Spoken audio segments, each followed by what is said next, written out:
Good morning, everyone. My name is Debojit Sen. It's indeed a great honor for me, having been given this opportunity to speak before such a knowledgeable crowd. So, with this, let me set the expectation for today's presentation. So, as we all know, MATLAB Simulink has been a de facto standard in STEM education and research for quite some time now. Whenever I talk about STEM, I essentially mean science, technology, engineering, mathematics, or management for that matter. Few of the courses which has already included MATLAB in their curriculum includes digital signals processing, control system, communication, and in some cases embedded systems as well. In this brief session, I'm going to take you through one of the most promising areas in the field of biomedical domain. In the process or along the presentation, we are going to have some illustrative demonstrations to explain some of the concepts in more details. The entire implementation or demonstration will be from MATLAB point of view, and we are going to touch base on some of the present concerns, as well as some of the past and past concerns as well, so far as applications related to biomedical use. So before I deep dive into some of the main contents, let me just take you through who we are. LMAX Systems and Solutions, we basically have been a pioneer in the engineering design and simulation segment. We have been present in the eastern part of India, so this being our business region, we have been present for quite some time now. So by virtue of being channel partners, or by virtue of having some principal concerns of MathWorks, Rohde & Schwarz, or SolidWorks being a partner to them, we do have a very strong application team who can do the engineering design, simulation, and even validate some of the results in a test and measurement or even an embedded platform. So some of our clientele I have already listed in this slide. We do have a very enviable clientele so far as the entire business region, that is the eastern part of India, goes. But since a single portion of the slide is really not good enough to kind of exhaustively put everything, I've tried to kind of put in some of them. So in addition to spreading awareness or kind of conducting webinars, we are also involved in adoption of MATLAB in different curriculum contents. So in case Guwahati University wants us to get involved in some of the curriculum aspects so that MATLAB can be adopted in a very efficient and effective manner, please do reach to us. We would be very much happy to help you.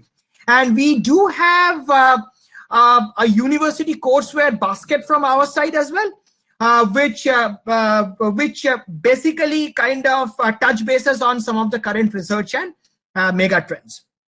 And last but not the least, we are among the very few channel partners who can do a system integration, that is both the software, embedded platform, or the instruments together. So the results that you're kind of landing up with via the software architecture on MATLAB, it can be deployed to a hardware board, and the results can be visualized in an instrument if required. So this entire workflow, it can be very easily be kind of demonstrated, or we can lend support on these fronts as well. So as I have kind of conveyed it a little earlier, like some of our principal concerns involve MathWorks, SolidWorks, and Rohde & Schwarz. So these are three of our principal concerns, and their products being for MathWorks, MATLAB, as we all know. For SolidWorks, it's SolidWorks, and Rohde & Schwarz, they try and cover the TNM segment of ours, which includes oscilloscope, spectrum analyzer, network analyzer, so on and so forth. So far as our business presence goes, we are into the eastern and northeastern part. So before we, this is basically a kind of, what can I say? I mean, a common slide, which is really not only meant for MATLAB, but also some of the other softwares. Before you start working with a software, it's always better to know the toolboxes and also the different workflows that particular software supports or caters to. So unless we have an understanding of the different toolboxes and the different workflows, it will be a little difficult for us to get started with a software at the first place. So in this small session, I'm going to take you through how we can leverage MATLAB in some of the applications related to data science or machine learning for that. We must all understand and appreciate that a single slide in your deck is really not good enough to explain the entire capabilities of MATLAB. But I've tried to summarize some of them as given in the right-hand side of your screen. Over here, as we can see that MATLAB and Simulink happens to be our platform products, on which sits the other toolboxes or the tool basket, you can take it that way, to cater to a subset of application which is given on your right-hand side of the screen. To be very honest, the toolbox basket that MATLAB covers is a little bigger, and MATLAB also addresses a wider spectrum of applications in addition to the ones that is mentioned. So from here, I'm going to start my first demonstration. So since we are going to try and address biomedical engineering from an AI point of view, so first of all, we must learn what does not fall directly under the machine learning category. So for that, I thought, why not pick up something which addresses a kind of a present concern.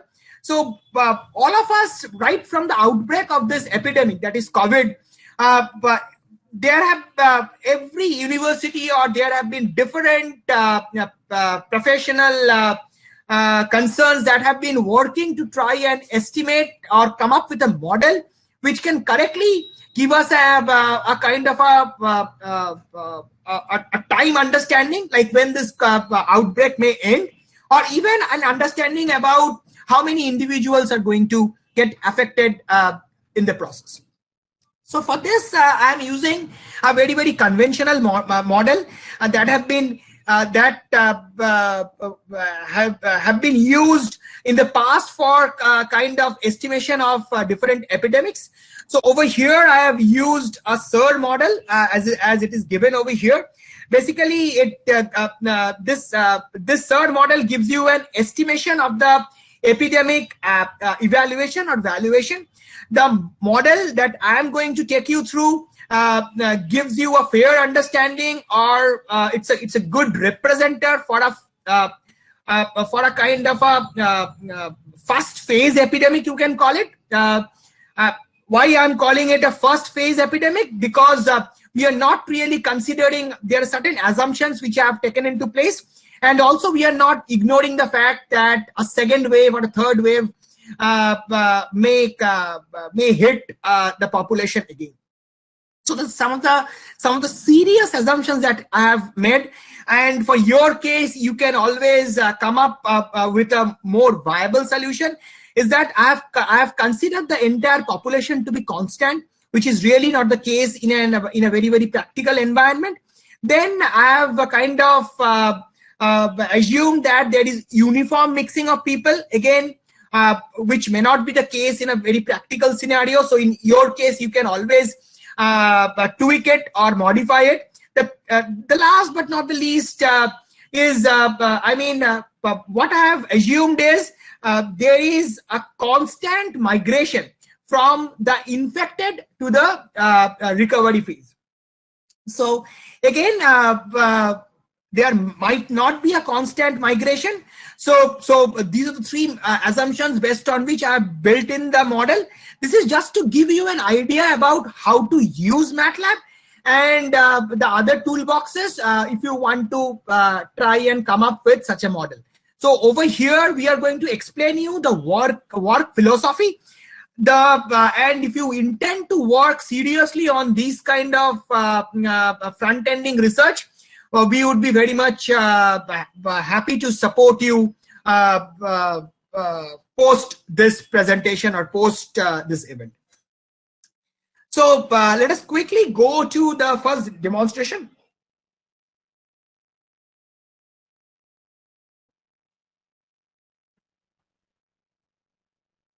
Let me just quickly open the model. So we are into COVID estimation.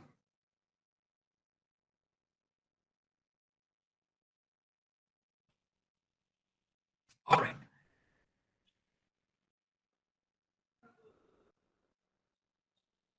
So this is basically how the MATLAB environment looks like. This is the landing page once you launch the MATLAB icon on the desktop. So this is the page you are going to land up with. So so there are different tabs, home, plots, etc., by which you can try and navigate through the different tools and panes that is available.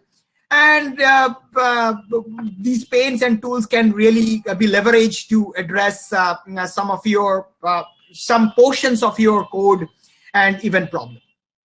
So for this case, we would be kind of importing an Excel sheet to begin with. So what does this Excel sheet contain? So let me just clear everything in the workspace before I get started. So this command is basically for clearing everything in the workspace, clear all variables, and then I'm going to clear the command window as well. So in this first example, I'm going to show you how you can import an Excel sheet without writing a single line of code. So on the Excel sheet, it has to be in the current folder or current directory that MATLAB is trying to access. That is the first point. The second point is you do a right click on the Excel sheet. When a drop down menu appears, you select the import data option. So once you click on the import data, so this is the window you land up with, and this is the data that the Excel sheet contains. There are different ways by which you can bring the Excel sheet or the data of the Excel sheet into the workspace, because unless it is in the workspace, MATLAB won't be in a position to kind of access the data that we are considering over here. So these are the different ways by which you can kind of export the Excel sheet to the workspace. So for my case, I'm selecting the column vectors. Now this option is on your right hand side is import data, which I select to bring the data to the workspace. There are other things which I wish to tell you over here is in case you are working with a messy data, there are different methods on this particular window itself which you can try and make use of. But it is always recommended that you take the Excel sheet or take the data to the workspace and write codes in order to treat some missing values or even outliers, or try to make the data healthy. Whatever is your approach, it's better that you bring the data to the workspace and proceed. So basically over here, what I'm trying to do is I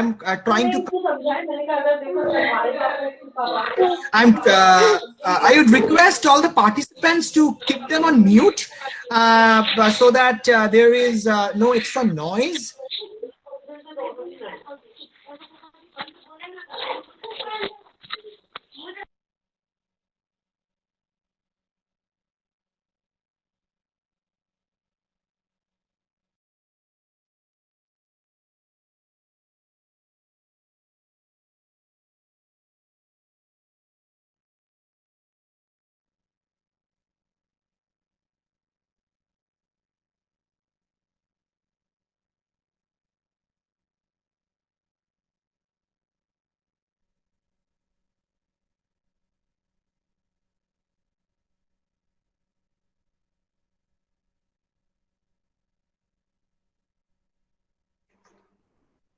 David said you went on mute.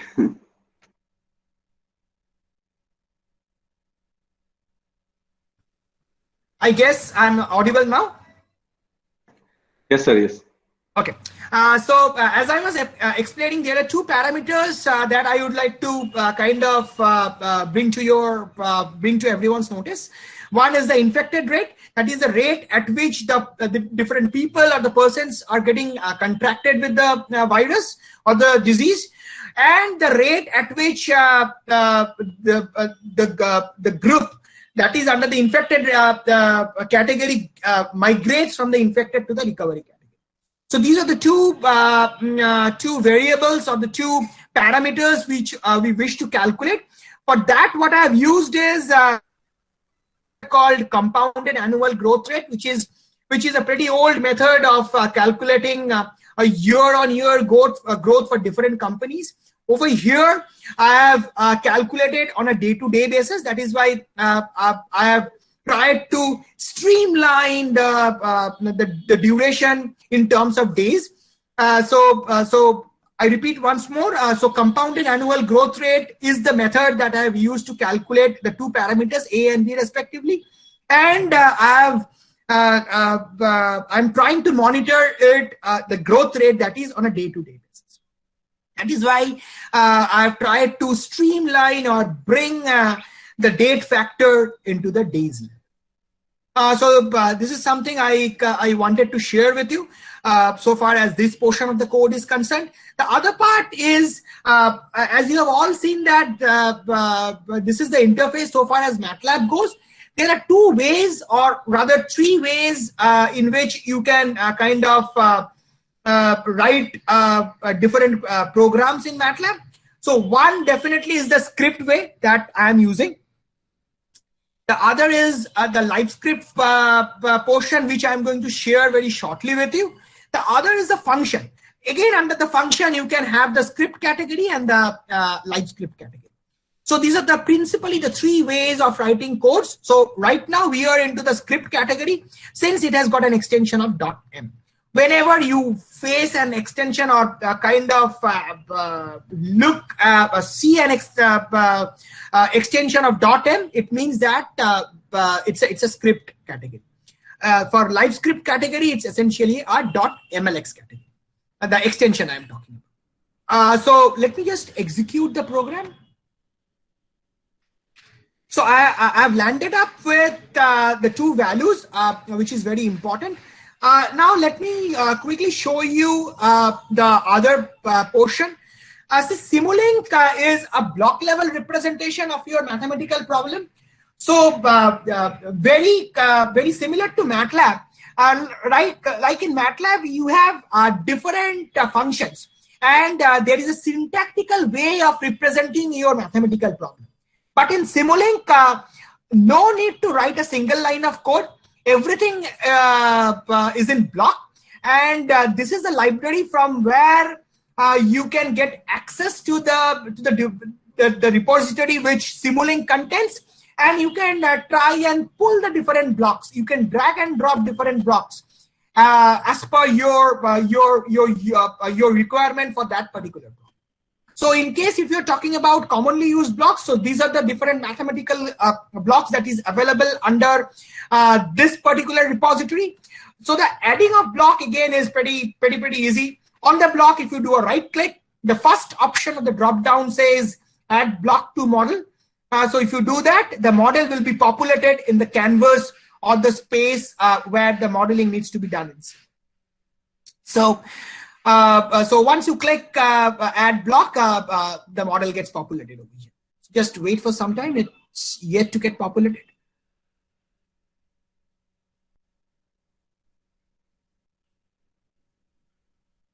Let me do it once more, maybe.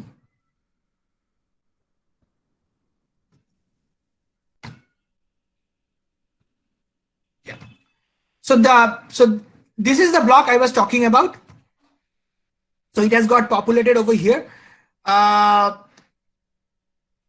So now inside the block, you can make changes as per the requirement of the program. Inside the block, you can make changes as per the requirement of your program. So for this particular problem, what I'm trying to do is, if you look into the presentation, you see there are different differential equations. Why do you think I have given the differential equations? Because essentially, whenever we are talking about the susceptible, infected, and recovered category, we are talking about the rate of change.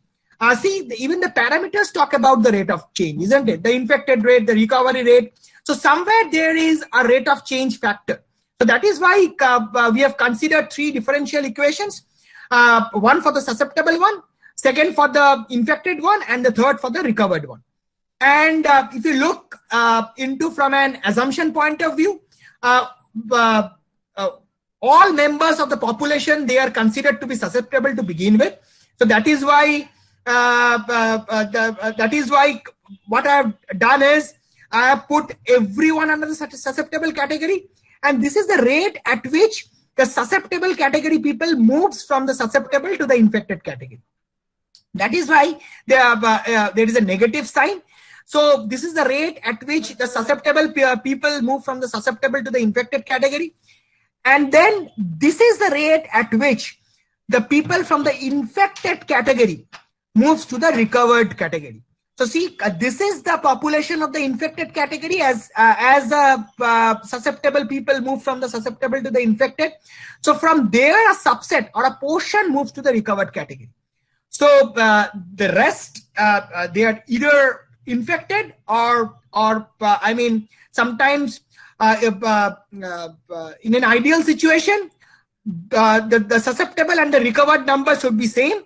But in a very, very practical situation, this is not always the case, because a residual portion always remains under the infected category. And moreover, there can be some untoward incidents as well, like we can lose some of the members of the population due to this. So with this brief introduction, let me try and make you understand the entire block diagram of this. So I have tried to use some integration blocks, since what the approach I have used is the reverse process of integration, is nothing but the differentiation. So this is how I have tried to land up with the different differential equations as is given over here. The other assumption that I have taken into account is, since you cannot like try and kind of come up with a model for the entire population. This is not realistic. This is not viable. So you always take a sample of the population which can mimic the entire population. For that, what I have used is, I have used around 1 million sample data. That is why I have tried to this model is per 1 million. So that is around 10 lakhs of data. So per 10 lakhs, I'm trying to come up with a model which will try and give us an estimation that when this pandemic will end, and what will be the maximum people that can be affected under this or as a process. So the rest of the things are made clear, I guess, how this differential equations landed. So this is nothing but I've used like differentiation happens to be a reverse process of integration. So this is how by using the integration blocks, I've tried to kind of come up with the different coefficients that is associated with the differential equation. All right, and this is how I have landed up with the reproducibility rate, which is nothing but A divided by B, as was shown in this slide.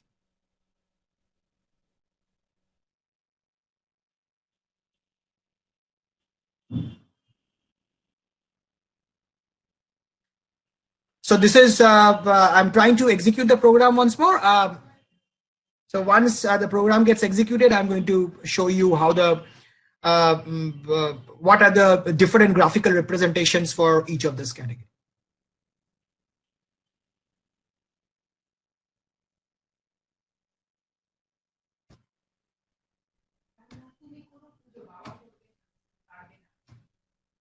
One sec, it has paused for some reason. Let me just close it. Sorry, it has paused for some reason.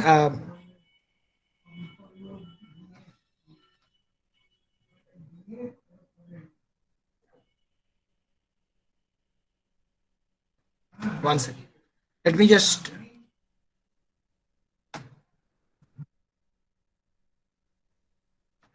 Let me just show it once more because it has stopped in between. Let me just open it once more and show it to you.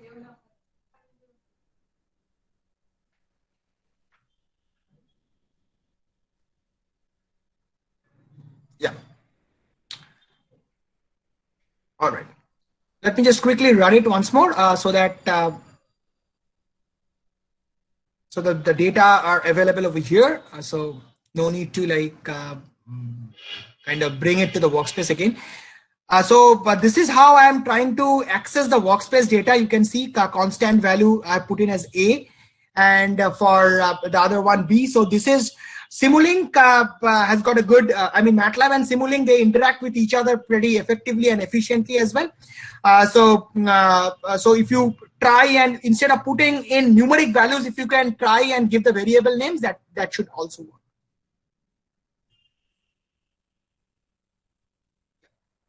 So see, right now, the reproducibility rate is around 1.9328. So what does it essentially mean? It means that a single person can affect two individuals, or two individuals can contract the disease from a single person.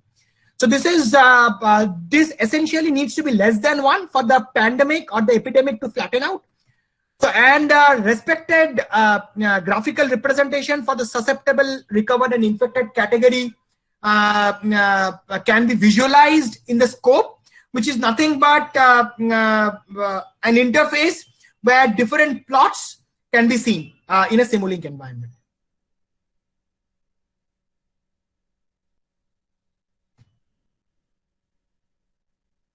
Just, yeah. So this is a susceptible category. As I was telling you that initially, so we have taken around 10 lakhs. So this speaks about the entire population being under the susceptible category. So as we have progressed in the days, the susceptible category, the people under the susceptible category migrated towards the infected category. And then from the infected category, it migrated towards the recovered category. This difference speaks about the subset that is still infected, and sometimes if there are some untoward incidents, that also explain this difference in numbers so far as susceptible and infected is concerned. Ideally, susceptible and recovered is concerned. So ideally, the recovered and susceptible should be same in number, since those who are under the susceptible category, we consider that everyone to recover at the same pace. So this explains the difference, because as you can see, if you look into the equation, a subset or a portion of from the infected category, they migrate to the recovered category. So there is still a portion which is left in the infected category. So this actually explains the difference in the number. So this is so far as this particular demonstration went. Now I throw you a question. Do you think I involved any kind of learning over here? The answer is no, because I simply followed a car fitting kind of estimation for going ahead with such an estimation process. Now this is the agenda that I was having. The first part is already explained to you. I just wanted to include a kind of a prelude to this particular presentation so that I can set the expectation. Now, from the second agenda onwards, I would try and touch base on some of the important aspects of like addressing the machine learning objectives by using. So evolution of machine learning, how really learning came into being. So if you look the way we have learned the things from our ancestors, it is very much similar to the approach a machine learning algorithm also takes. Now, any natural learning algorithm or natural learning method, it starts with simple situations and try and understand the complex situations, isn't it? So we have also kind of learned it that way. Needless to mention that MATLAB has got the basket of toolboxes and also the state-of-the-art toolboxes and also the versatility to address a challenging machine learning problem. Now, coming to different four learning methods that I primarily think we have learned from our ancestors are as follows. The first one being we have learned to identify which food is edible, which is not. We have learned to identify definitely a supervisor is required over here, like which medicines should be used for what kind of illness or disease. Then comes forecasting of different seasons, be it rainy, summer, winter, etc. And then how we can protect the harmless animals and how we can protect ourselves from the harmful ones. So all this, if you try and put into a learning category or try and kind of map it to the different learning methods or the different learning schemes, you will in a position to map it one to the other.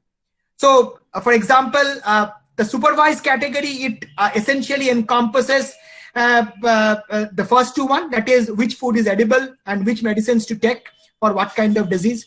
The remaining two, the last one in particular, I personally feel it should be under the unsupervised category, and the third one is something we can learn from the environment. So briefly talking about supervised, unsupervised, or reinforcement learning, we would be in a position to map our learning methods to the existing machine learning algorithms that is being kind of used to make the computers or the machine learns to mimic human behavior in a very, very similar way. Essentially, if you talk about different tools that data science covers, different data science tools are meant for different kind of problems. So not every tool can be used for every data or every classification problem in hand. So we must be judicious in selecting the right set of tools. So the data science basically gives us a direction towards choosing the right tools for the right set. But this is what basically George Box tried to mention or tried to convey in this one line. Now, artificial intelligence, don't you think that artificial intelligence is more of a broadband term? Machine learning and deep learning happens to be the subsequent subsets of artificial intelligence. And on the right hand side, you can see the different toolboxes under MATLAB, which caters to this wider and other subset domains of artificial intelligence and machine learning. Now, machine learning has become quite pervasive nowadays, or it's quite pervasive today, isn't it? So let me just take you through some of the examples under biomedical category where machine learning has enhanced performance, which otherwise would have been a little difficult to achieve with some of the traditional or conventional. For example, for the first set, if you consider these three, for that matter, ECG signal analysis, heart sound, a diagnostic from radiography images, don't you think the problem in hand is a little difficult for conventional methods like equation-based modeling or rule-based modeling? So machine learning is well equipped to learn such complex non-linear relationship between the input and output. The third category, the second category, if you look into it minutely, even the COVID-19 cases estimation is there. Don't you think And over there, we have tried to monitor it on a day basis. If you take that example itself, you would be in a position to understand that these underlying systems, they are changing continuously. So you need a solution which can adapt and keep up with such dynamic systems. So needless to mention that machine learning algorithm, they are well equipped to learn from new data and keep up with such dynamic systems. Last but not the least, whenever I talk about IoT or different large signal sets, like the third example, brainwaves, over there, the solution of the algorithm we intend to use, they should be in a position to learn from large data sets. So again, needless to mention that machine learning is again well equipped to learn from large data sets and come up with a very, very viable and also robust solution for these kind of. So whenever there is scalability, so far as the solution is concerned, we should think about machine. Now, let us quickly come to the first example, rather our second example, but first under the machine learning category.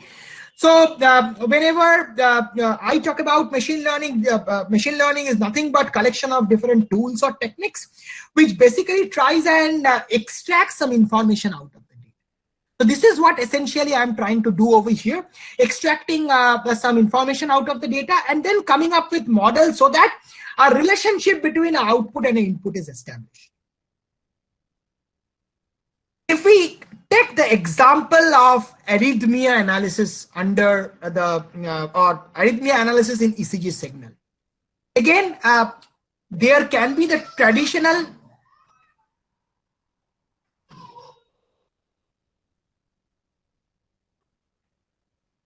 there can be the traditional approach. There can be the traditional approach where different handwritten rules or equation-based modeling can be used for development of a model which can do the arrhythmia analysis. But don't you think that such models can be a suboptimal one, since the solution in consideration can have many combinatorial possibilities?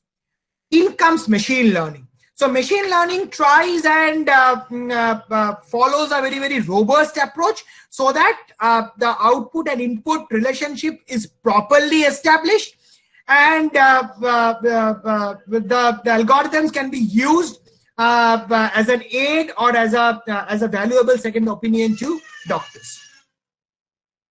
So let me quickly go through the example. So for this, what I would be using is MATLAB Online. Now let me quickly show you what MATLAB Online is.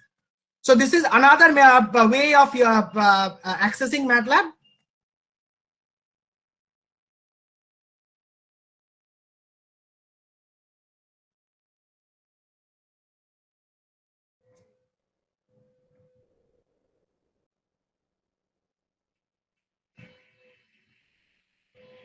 MATLAB Online is a browser-based version of MATLAB.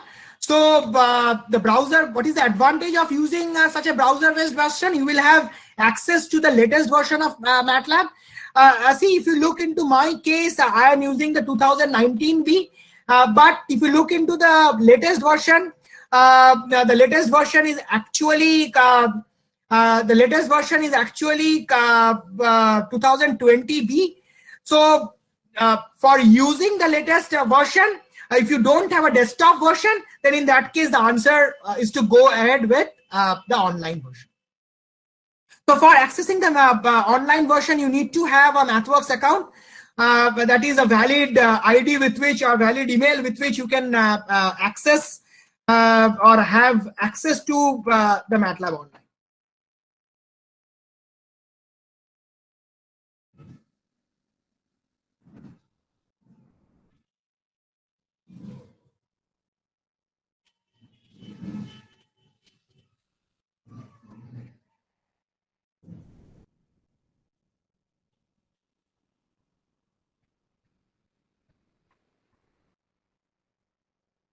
So this is the MATLAB online version. So in this particular example, what I'm going to show you is, see, not only you can write codes in the MATLAB online version because the interface is very similar to the desktop version in MATLAB. So you can make use of the different tabs or tools that is available over here, new script or live script, to get started with your writing of codes. Or else what you can do is, like for my case, what I'm going to do is I'm going to upload an existing file, and you can even upload an existing file, and you can very well work on that file in MATLAB online. That is leveraging the latest version of MATLAB and also using the latest functionalities. How is it useful? Since MATLAB online is accessible, like you get around 5 GB space, that is the space where you can save your programs or data files. So MATLAB online is a place where from your programs can be accessed by your team members as well. In case you're working in an interdisciplinary or a multi-team environment, then MATLAB online can definitely help you to kind of your team members rather to make use of your code. So over here, let me just try and upload this one. See, the uploading code is so easy over here. So you can straight away, whatever code you have written in the desktop version, you can use this upload. You can use this upload pane and try and upload it into the environment. One second. Yeah. This is an example which is in LiveScript. As I have already told you, like LiveScript is another way of modeling in MATLAB.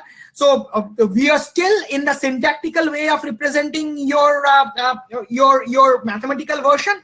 So what is the benefit of LiveScript?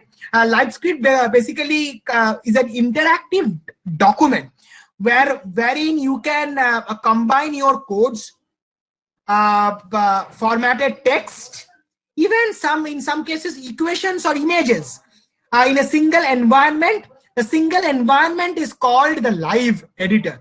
The single environment is called the live editor, where you can make use of different tools, again, without writing a single line of code.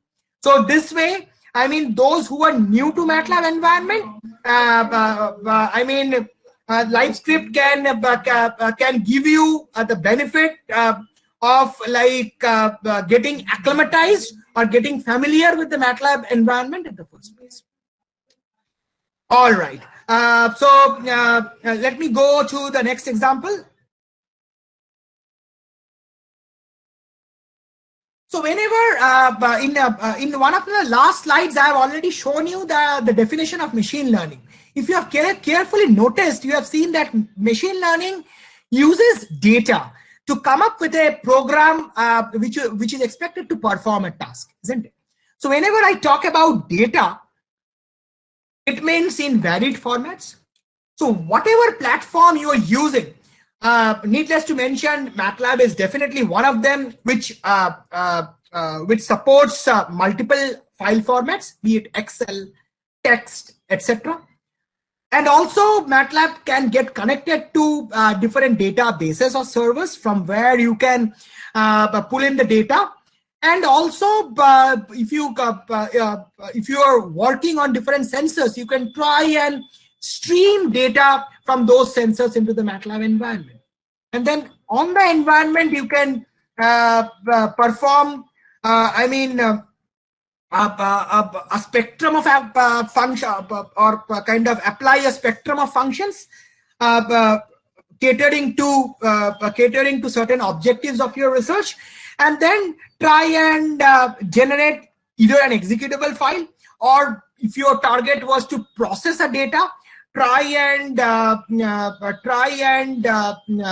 export the healthy data, that is the process data with treatment of outliers or missing values into the same format you have taken from. It can be Excel. You can even put it back to the server or a database for that matter. So for this example, I'm going to take you through, all right, before I end this one, I've got a winning ways to kind of conclude this particular slide. So these are the 7 winning ways so far as MATLAB is concerned. I've tried to put it in such a way so that the entire versatility of MATLAB can be explained in 7 liners. So first point is MATLAB speaks maths. As we all understand that MATLAB is the acronym for Matrix Laboratory, and any variable that is created with MATLAB, it is in the matrix format. So needless to mention that MATLAB speaks math. In one of my previous slides, I have already shown you that on the top of the 2 platform product, that is MATLAB and Simulink, the toolboxes sit, which is to cater to the different sets of applications. So the toolboxes are meant for applications under different domains. And then MATLAB has apps, which we are going to see over here, that how apps can really help us in understanding or help us in building the problems in a more efficient and effective way. Last but not the least, MATLAB is fast. So MATLAB has got a parallel computing toolbox which leverages MATLAB to kind of accelerate or expedite some of the complex processes. And last but not the least, MATLAB integrates workflows. So there are different workflows related to machine learning or even related to its own programming that MATLAB supports. Like if you are performing anything on the MATLAB front, the same can be exported to the Simulink front for further analysis, which we have just seen. Let me quickly go to the demonstration before I come to some of the other aspects.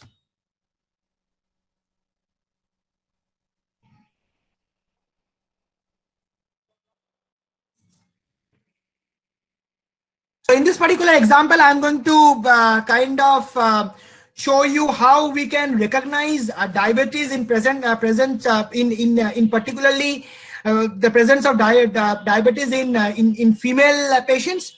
That is the gender we are considering are females over here. So for this, what I'm going to do is, again, the first step is clear everything and then try and bring this data and check.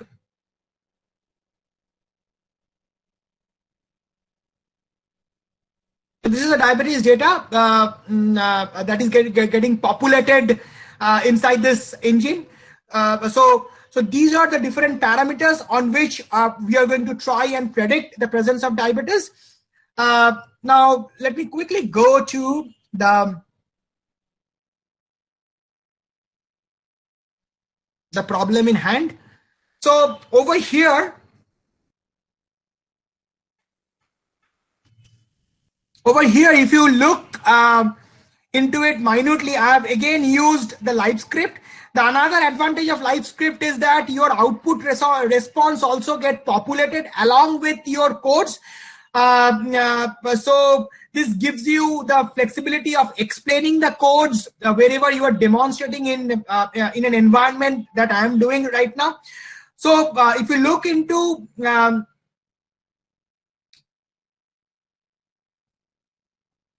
one second.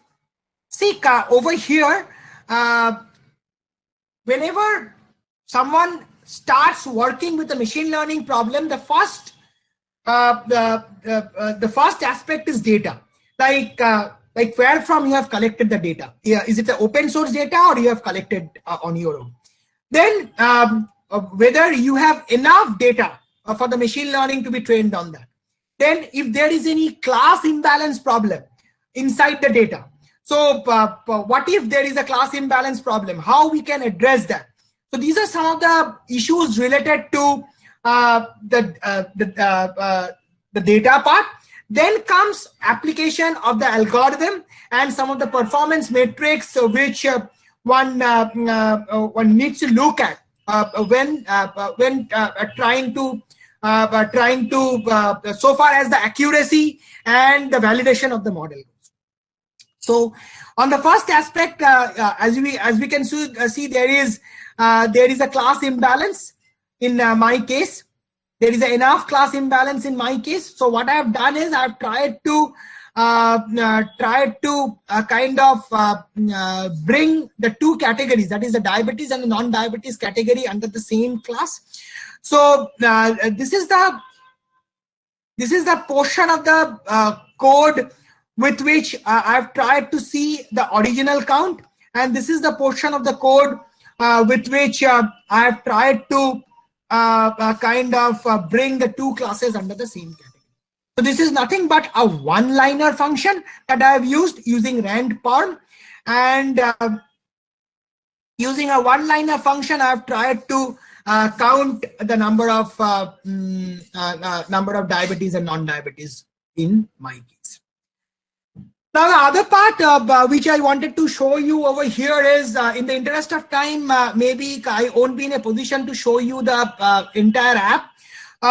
So no need to write lines of code for your training algorithm. MATLAB has the classification learner app, which can be very well used to kind of perform the training, so far as the training of the machine learning algorithm. So this is how the classification learner app's front panel looks like. So from here you can have access to the different data. So I would be showing very quickly how you can have access to the data and try and run your run the training over here. So for this, what I will be doing is I will be quickly reading the table from here.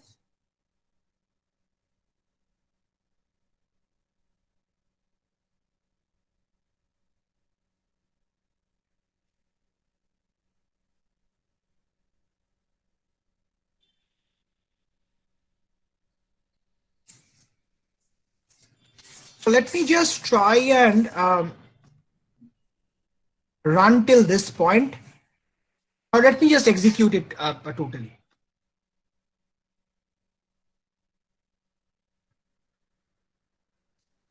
It will take some time to get executed.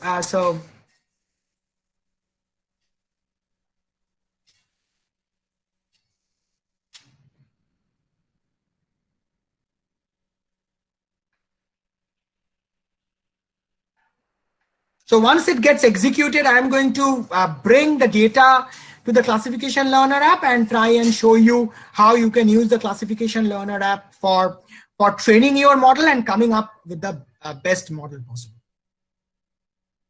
So there are some portions in the slide which would explain the steps further, but let me just take you through the demonstration aspect before I come to the slides part.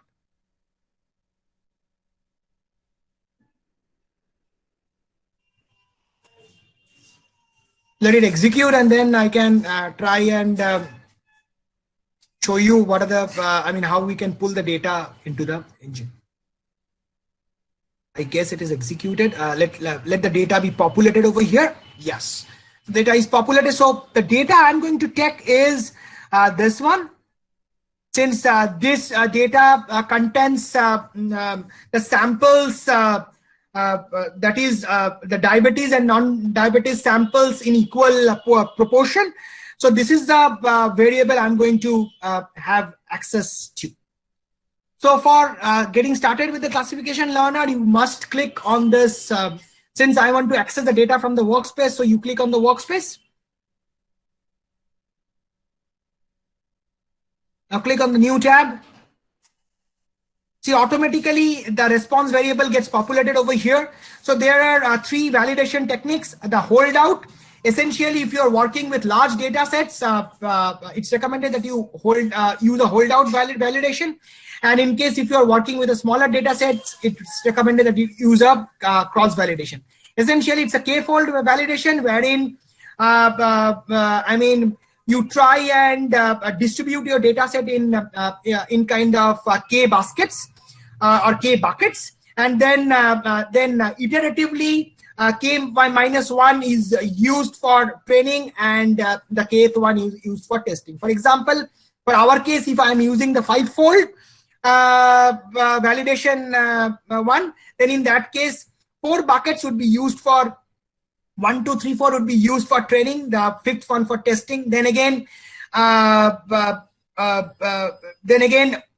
let's say 2 to 5 is used for training. The first one is used for testing. Then again, 1, 3, 4, 5 is used for training. The second one is used for testing, so on and so forth. So this ensures, if you are working with lesser data, this ensures greater accuracy and a more robust model. So let me just start the session quickly.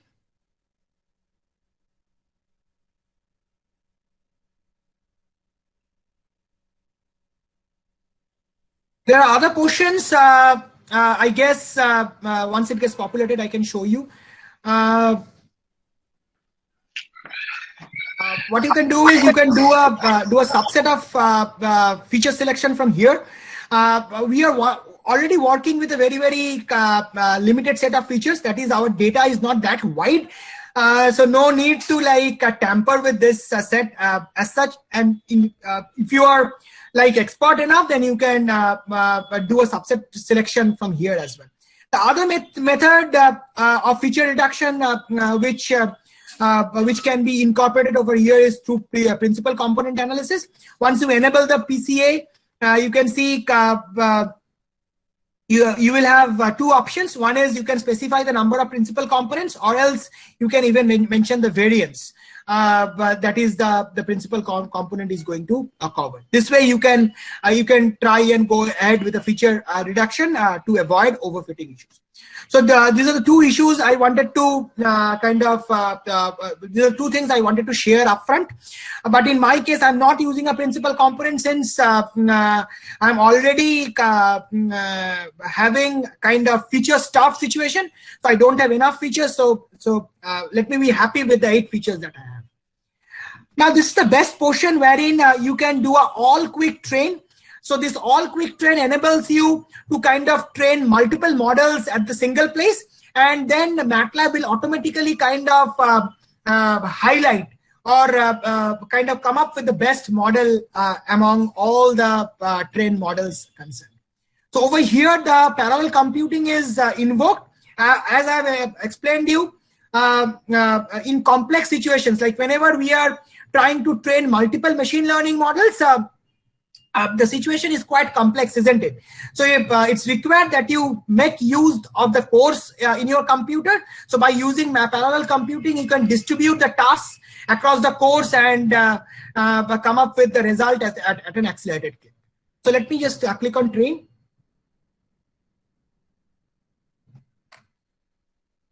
So the parallel pool would be invoked, and once the parallel pool starts, then I can take you through the rest part of the process.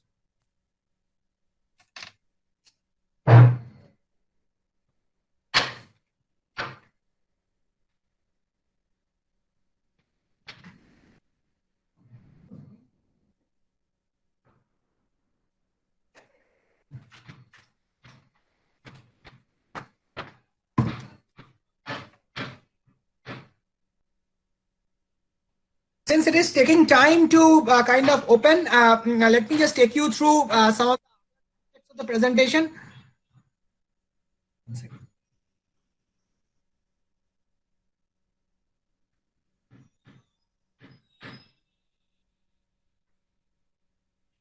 All right.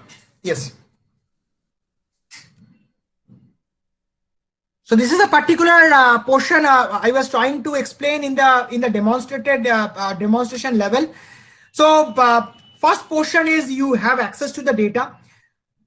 Now the data can be in any form. It can be in an Excel format. It can be text. It can be in form of images. It can be in form of signals, and even you can bring the data from different databases or servers. Then the last but not the least, data can be streamed from different sensors as well. Then whenever you have access to the data, it requires some pre-processing activity on it, isn't it? because real life data is messy in nature, wherein some kind of the data can be infected with outliers. It can have missing values. So all those needs, all those kind of unhealthiness in the data needs to be treated. So for that, the pre-processing data needs to be done. So under the pre-processing, we do have methods to clean the data. That is removal of outliers, or even kind of treatment of missing values, etc. Then we have got the feature engineering portion, wherein you can there are different methods by which you can extract the features. In my case, the features were already extracted, so I did not I never required this step. The other step which can be very much required in some cases is the feature reduction, because feature reduction is a process. If you're working with a wide data set, that is, you're working with many features, feature reduction can help you in kind of helping you from making your model overfit. Now, unless you do a feature reduction, it may so happen that your model will overfit and fail to generalize some test cases. So feature reduction, if you're working with wide data set, that is, the number of features is on the higher side, it's always recommended that you go ahead with the feature reduction process. So MATLAB supports like principal component analysis, neighborhood component analysis, minimum redundancy, maximum relevance, so on and so forth. So far as machine learning workflow is concerned, the initial two steps it encompasses, or you should spend 80% of your effort and time over here. The rest part is like development of the predictive models, wherein you do the training, compare with other models, come up with the best model possible.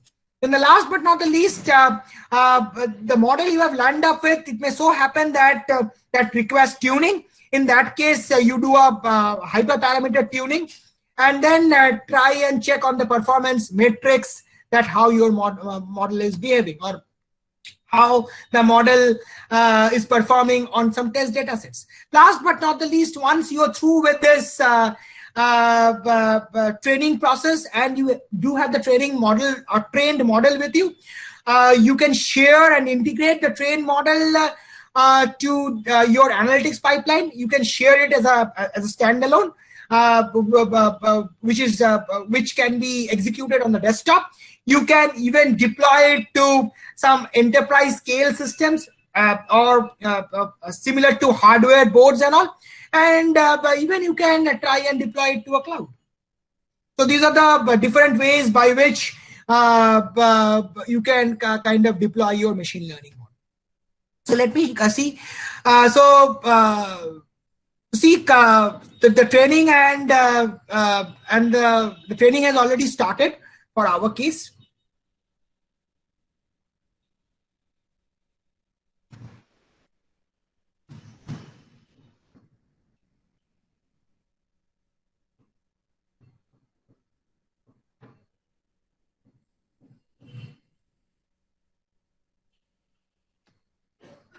So you see, MATLAB automatically kind of pops up the best model possible among all the models that existed over here. If I want to select this one, so just I need to highlight this one and try and go ahead with the exporting process. I just need to highlight this one. See this, you can see a blue background. So this model has got highlight. So I would be trying to export this model from here. So again, there are two options. Export compact model is the one I normally follow, because it does not have the model history, making it a compact, and also the size factor is also taken into consideration. So once I export the model, it is available in the workspace. I'm going to show you what you can do with that. But the other factors that I was talking about, like how your model, since it's really not a very, very accurate model, but you can still check on some of the performance metrics, which normally the machine learning engineer looks at. So this is how your model, the performance of the model goes so far as the confusion matrix visualization is concerned. So 1 is presence of diabetes, 0 means diabetes not being present. So this is our true class, and this is the predicted class that is kind of popped up by the model. All right, let me quickly go to the workspace. See, train model, this can easily be saved, you see, by right clicking it. You can save this way.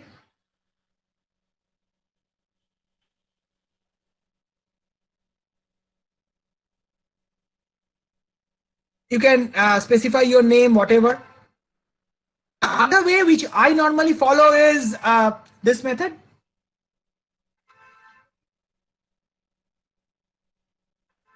Save learner for coder. I have already done it for you. You can see that my model is already saved.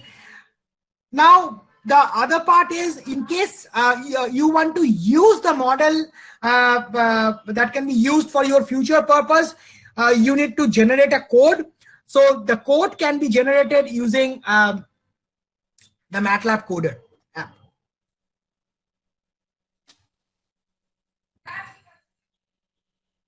So MATLAB Coder app actually helps you to kind of generate the code, code of the model which you have kind of generated in the MATLAB environment. So again, it's a kind of step-by-step process which you need to go through. I have already generated the code. So once you are successful in generating the code, you are going to land up with a file like this, if it is successful. So in the interest of time, I'm not going to go in details of it, since I've got a little more to cover.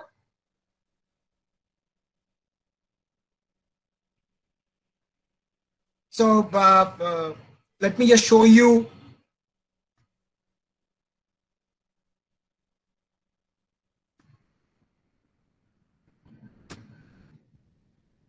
Yeah, so you're going to land up with a file like this. So once you are successful in generation of the code. So this is a MATLAB executable on the desktop. It expects the MATLAB compiler to be present. In case if you are if you're looking for a standalone version of the code, this is obviously a standalone version, but you need a MATLAB compiler or the MATLAB engine to be present for execution of this particular code. But in case if you are kind of planning for a standalone version, then you must use MATLAB compiler, and the computer in which you are trying to deploy the MATLAB compiler generated code must have MATLAB runtime running in it. So this is so far as the code generation is concerned. Let me quickly come to the hard sound classification. So maybe I would be skipping, in the interest of time, this one.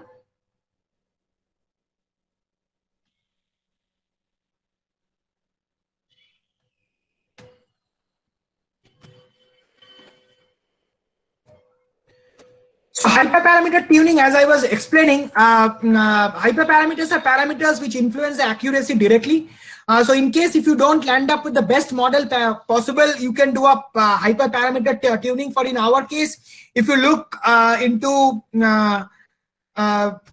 our case, like if you want to kind of tune the hyperparameters for this k nearest neighbor version of the learner, what you can do is, first of all, you select the optimizable model from here. See, this is under the nearest neighbor category, so you can select the optimizable KNN from here.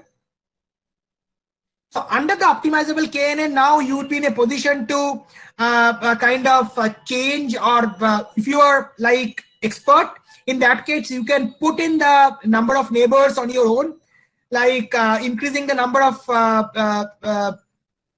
neighbor can affect the variance or bias of the algorithm. So if you have got fair idea, in that case, you can always do it on your own.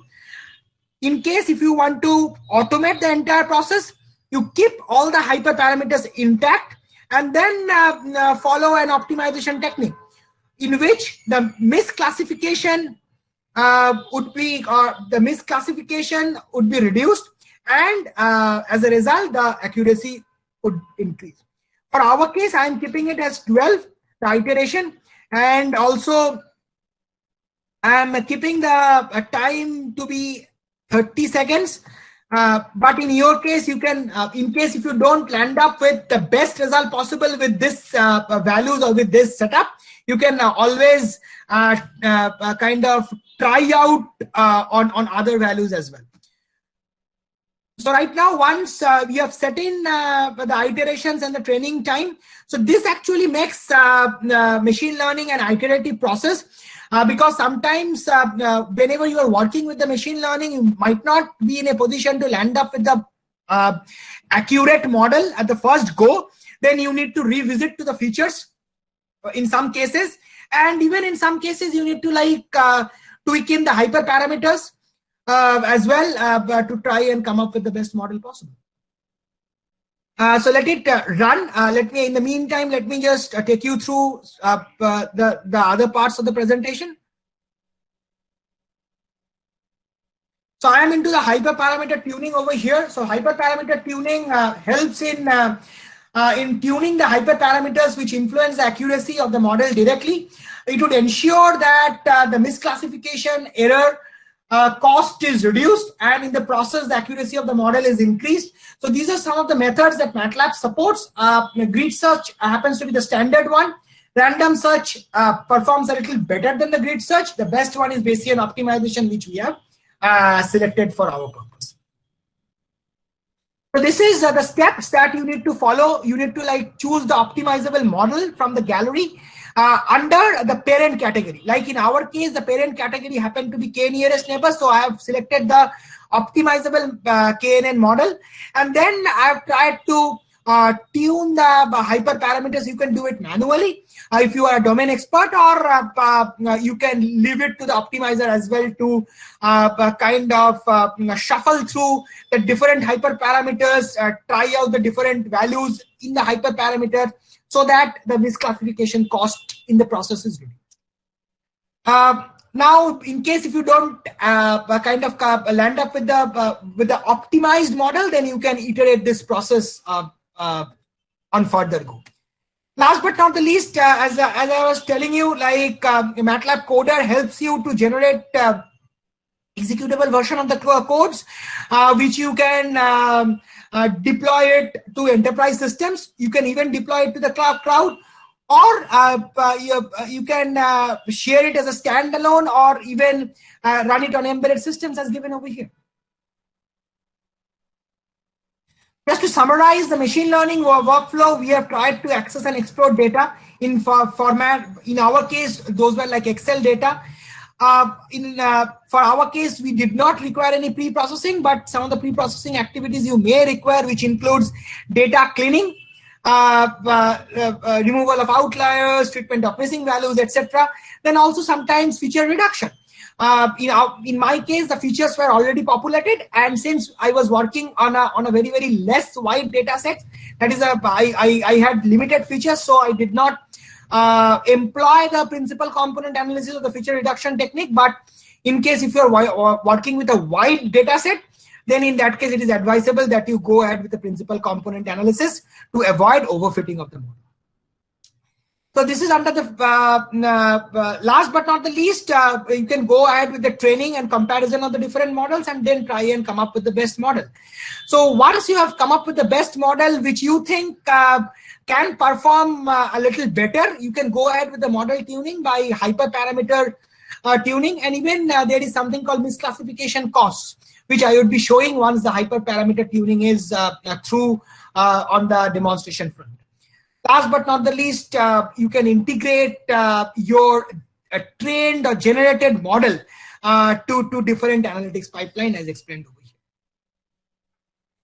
So I would be taking the Q&A right at the end of the session in the interest of time, since I don't have... all right. So this is the, tuned model, and as we can see that it's not really performing better than the model which was popped up earlier. So further tuning, you can also always involve, see, if you look into the confusion chart, you will see there are two aspects. One is the correct prediction, 0 being predicted as 0, 1 being predicted as 1. This is the correct prediction. Under the misclassification cost tool, the correct prediction, they are being imposed with a penalty of 0, and the incorrect predictions, they are being imposed with a penalty of 1.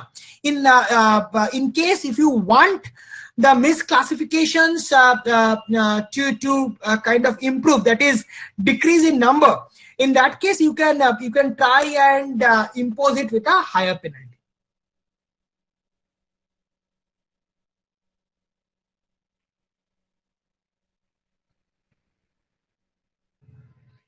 So once it comes up, let me just try and explain. Then I will be going ahead with the deep learning process straight away.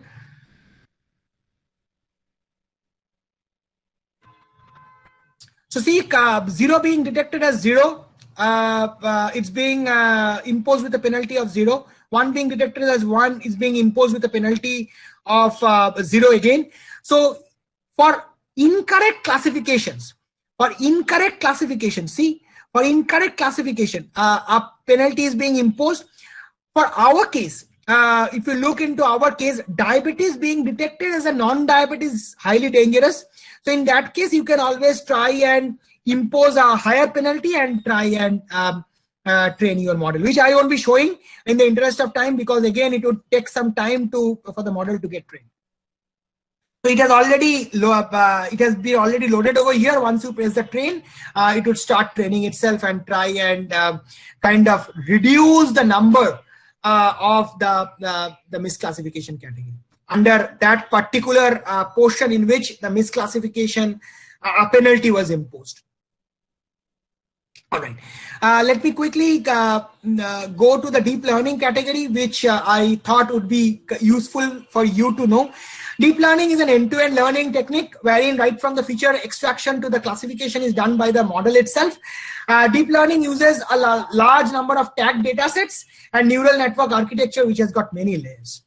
So this was, I was trying to emphasize on my just ended slide that right from extraction of features, which in case of machine learning, you need to do it manually. But deep learning is an automated process. But where from do you think machine learning has an edge over deep learning? See, for deep learning, you require a really good hardware. The training set requires to be large, and also the training time required for the deep learning is pretty long. So if you're working with a smaller data sets, machine learning is your answer. If you want to choose the features manually, machine learning is the answer. Though in deep learning also you can always choose the features manually. But you just need to break the chain, nothing else.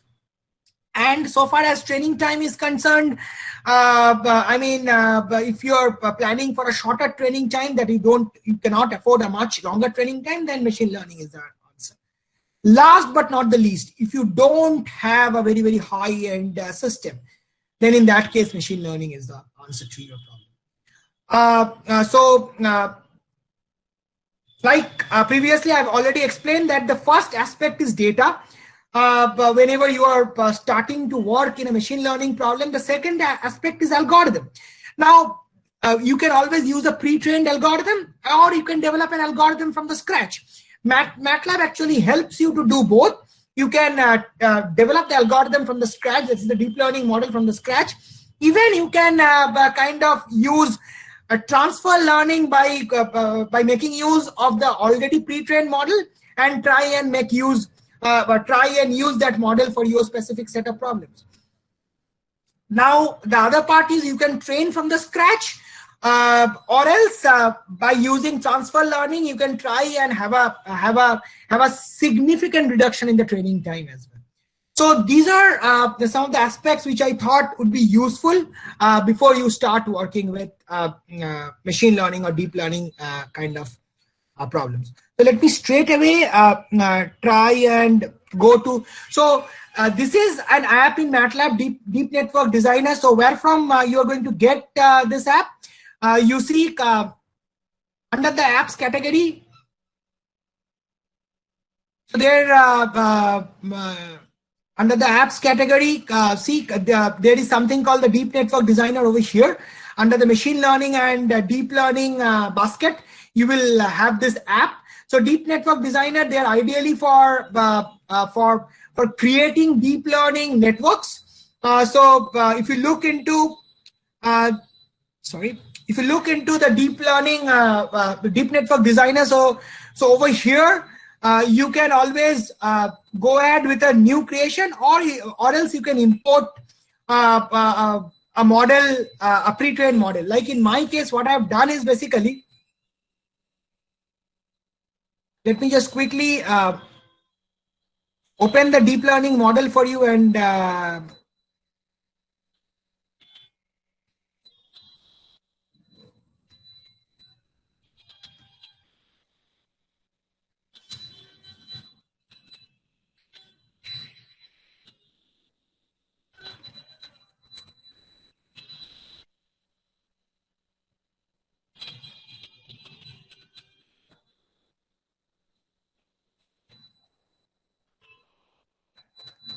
so once the model gets loaded, I can show you how I have used the Deep Network Designer.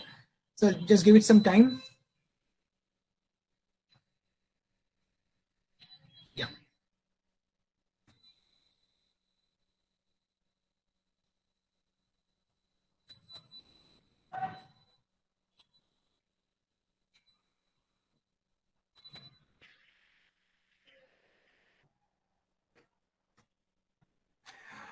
So I have already used a pre-trained network, as you can see.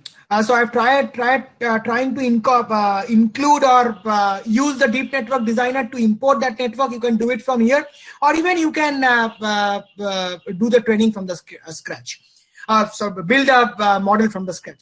Transfer learning essentially involves replacing these final three layers, as is explained in this particular slide. So you can replace the final three layers and drag and drop from the palette or the repository that exists on your left hand side. So you can do a drag and drop and try and in your new architecture, you can try and make use of them. I've already done it, so I'm not really using or doing it again, because AlexNet, as we all know, it's basically a pre-trained convolutional neural network for classifying 1000 images. So in my case, I don't need to classify 1000 images. For my case, I need to classify only 2 images. Since over here, I'm considering COVID detection to be my objective. So my output class essentially consists of 2. The rest part is self-explanatory. You can do the analysis of the image to check whether there are any misconnected components. That is, whether all the components or all the nodes are properly labeled or not. So this analyzing of network helps you to do that or achieve that. So once you do that, the report which it generates will help you to understand whether there are any misconnected components or not. The other part, the other part is once you will be through with that, you can export the model and try and do the training. So you can see the training, the progress of the training, which I tried to execute just prior to this session. So once this comes, once the network analysis is done, then I can, the network analysis is over. So see, there are no warnings or errors. So my network has got no disconnected or misconnected levels. So once you're satisfied, what you can do is you can export the model straight away. See, there is something called export network to workspace. You can do it straight away. So once you export the network, so under this variable layers _1, the network can be exported and it can be used further. So now the other portion which is very important is data augmentation. If you're using, like I have already told you, deep learning requires a lot of data. In case if you are kind of in a data stuffed situation, what you can do is you can use the data augmenter to kind of have more data for the machine or deep learning model to learn from. The other part which I missed out is I'm using an image data store method to load the data. This is a very memory efficient technique to kind of load the data in your engine, and it does not tax your processor right from the first go. It would tax the processor as and when required. Last but not the least, once you kind of land up with the right model, like in my case, you can see the training is being done or being saved in this category. So this gets populated over here. You can save by right clicking it and doing a save as. I've already done it for you. So this is how the saved model looks like.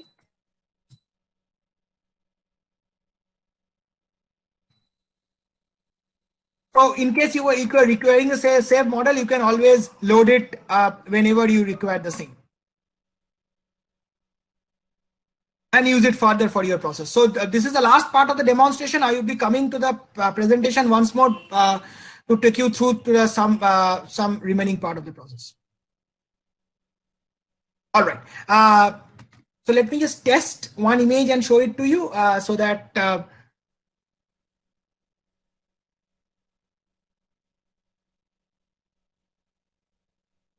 so again, very few lines of code. I'm using more on the app side. So see, normal. I've tried to import a normal image, and it has been categorized as normal with a probability of around 99%. This is so far as the other probability goes.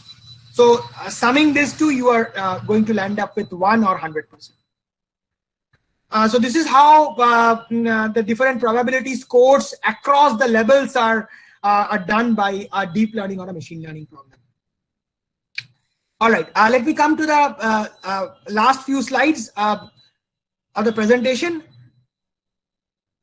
So basically, whenever such a AI modeling is employed in a biomedical situation, it acts as a valuable second opinion to the doctor, and it can actively kind of do the screening process, which would have otherwise taken a lot of manual time. So these are some of the pre-trained models that MATLAB supports as of now. So based on your requirement, you can try and have access to these models, do a transfer learning, and try and address some of your project objectives or project goals. So just to summarize, these are some of the algorithms under the different categories, be it machine learning, deep learning, or reinforcement or regression in particular, and even under unsupervised learning, we have the algorithms. Again, this is a very small subset of the entire basket that I'm trying to put up. For further information, you can visit the MathWorks site, or even those who are having a latest version of MATLAB can go to help and kind of check the kind of algorithm that MATLAB supports. On the right hand side, you can see some of the image classification models that MATLAB has. For example, LSTM is basically a sequential network, which is basically for identification of patterns in a data, be it time series, stock, etc. So under the image classification models, these are some of the pre-trained models which is there. Based on your data set or the classification problem, please choose from here. For a good starting point, there are some reference examples as well, which you can try and fall back on to have fair understanding and get started with building of your system or your model. So for hardware acceleration, you can very well use the parallel computing, or else you can have make use of the different cloud platforms that MATLAB supports. Make use of that and try and accelerate your training process. So MATLAB interoperates with other frameworks as well, like we do have a Keras and Caffe importers if someone is working in the Python environment. They can very well import their models in Keras or Caffe into the MATLAB environment. Even MATLAB deep learning models in an ONNX format. Export ONNX function is there. Try and use the ONNX model created in MATLAB in different Python environment, which is using a TensorFlow framework or a Caffe2 or a PyTorch framework, etc. Last but not the least, once you have developed a trained model, you can always integrate it with your analytics pipeline. You can run your share your model as a standalone, deploy it on GPU, or even you can run it on the cloud. Needless to mention that MATLAB addresses most of the challenges that a machine learning or deep learning throws, right from accessing of data to pre-processing. MATLAB has got a good quality of libraries, and more interestingly, no need of writing only in a syntactical form. There are other ways also, workflows also, which you can follow in MATLAB. Like there is app-driven workflow, there is Simulink, that you can always follow to try and address some of your project objectives in a very, very efficient and effective manner. Last but not the least, let me just quickly try and summarize the key takeaways out of this session. We have seen how we can use apps to quickly train and evaluate algorithms. Though I did not use the feature selection, you can very well use the feature selection, get some of the features unchecked, and use a subset of features to train your model. Even you can use the feature reduction technique like principal component analysis for reductionality of dimensionality space or processing times. In case if you're not happy with the model that is being popped up at the end of the training, you can go ahead with the hyperparameter tuning, or even you can use the misclassification cost matrix to improve the accuracy further. Last but not the least, you can generate codes and try and deploy it to different systems. So these are some of the resources I guess would be very much useful once this session gets over. Please have a look into this. I feel this will be really useful to every one of you. Last but not the least, there are different courses that you can have access as part of our MATLAB Academic online training suite. This would give you an opportunity to learn the things in a more detailed manner and in your own pace as well. So always advisable that you get started with the two basic ones before you try and do some of the focused courses as given over here. Even we are into some of the other courseware aspect as well, like it is given in this particular slide. With this, this is all I had for today's session. In case if you have any queries, you can come up with it. I know there were certain things which I could not cover in much details. For that, I guess there would be another session on Friday, if I'm not wrong, by the MathWorks engineers. In that case, maybe the portions which I could not touch base on, they would be in a position to cover those things. And in case if you request support from my side or our side, that is MathWorks LMAX combined, we are very much happy to be there for you and take it forward from there. Thank you very much. In case of any questions, I would be very much happy to answer.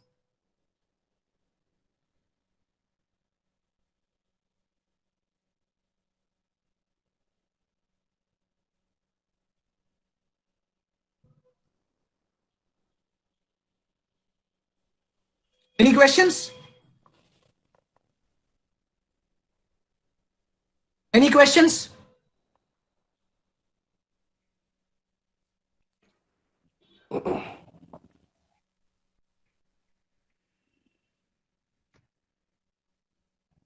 Participants, you may ask your questions.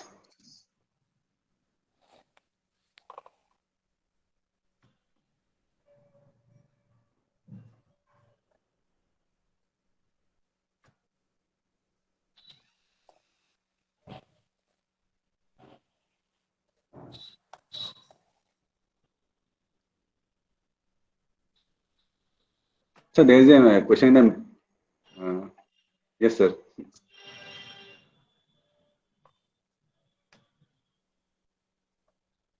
There are no questions?